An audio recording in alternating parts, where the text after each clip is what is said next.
Joining us now, professor of political science at the University of Maryland, Baltimore County, Tom Schaller, and journalist and opinion writer Paul Waldman. Their new book, out tomorrow, is entitled White Rural Rage, the Threat to American Democracy. And Tom, we'll start with you. Why are white rural voters a threat to democracy at this point? You would think, as we pointed out, looking at Joe Biden's background and Donald Trump's, that the opposite would be true. I mean, we lay out the fourfold interconnected threat that white rural voters pose to the country. First of all, and we show 30 polls and national studies to demonstrate this, so we provide the receipts in Chapter 6. They're the most racist, xenophobic, anti-immigrant, and anti-gay geodemographic group in the country. Second, they're the most conspiracist group. QAnon support and subscribers, election denialism, COVID denialism and scientific skepticism, Obama birtherism. Third, anti-democratic sentiments. They don't believe in an independent press, free speech. They're most likely to say the president should be able to act unilaterally without any checks from Congress or the courts or the bureaucracy. They're also the most strongly white nationalist and white Christian nationalists. And fourth, they are most likely to excuse or justify violence as an acceptable alternative to peaceful public discourse. So you mentioned a lot of negative factors about this demographic. I'm not in any type of mood, or I have no desire to argue with you. If this is how you feel, this is how you feel. That means I can go to the inner cities and talk about these black imams however I want to. I do that. You can go ahead and do that as well. Mika Brzezinski and Joe Scarborough, you guys have turned into embarrassments. These are people I used to look up to or kind of like. I listened to their show every single day, even back to Scarborough country. Joe Scarborough, I thought, was a good guy. Well, I know about the controversies out there, but I don't know what happened there. But just largely like sports, faithful dude as far as faith in God. Man, these people have turned. Look at how just dark and ugly they are. And your terms are completely okay with me.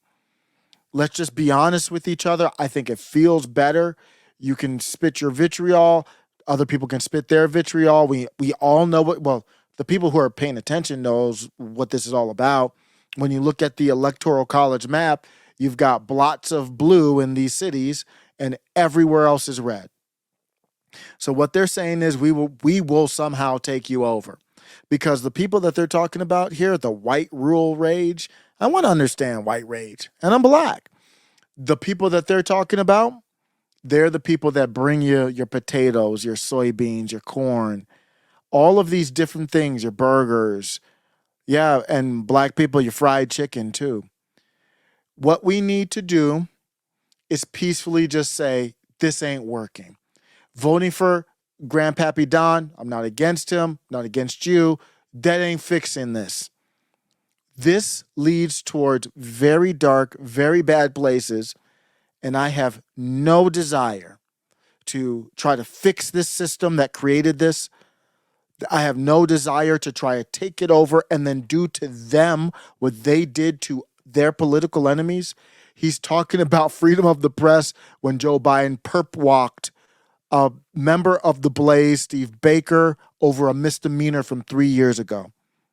And they all know it, and they don't say anything about it. So what that means is they would approve anything up to and including to the unliving of you, me, just because. So I just say peacefully. Don't want any of that. There's no need. You do you. You live in your society, and I'd find mine. You know, I probably live with the white rural rage people. Where would you rather be?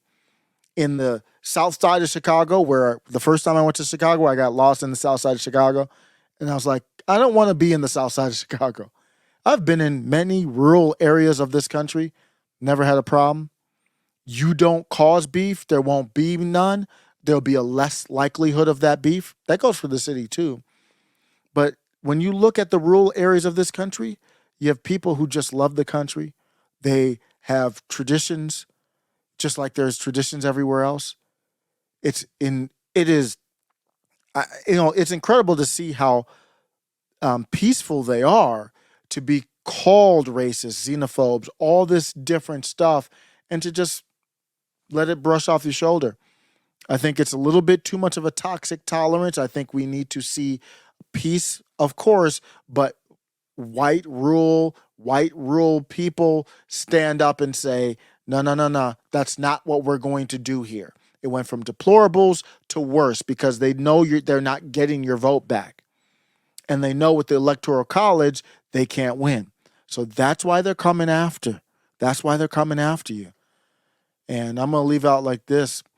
When you talk about white rage, you can talk about it, but I've been to a lot of these different spots and I see most people are on peace. Most people are on love. Never had a problem. You do you, though. Middle MAGA.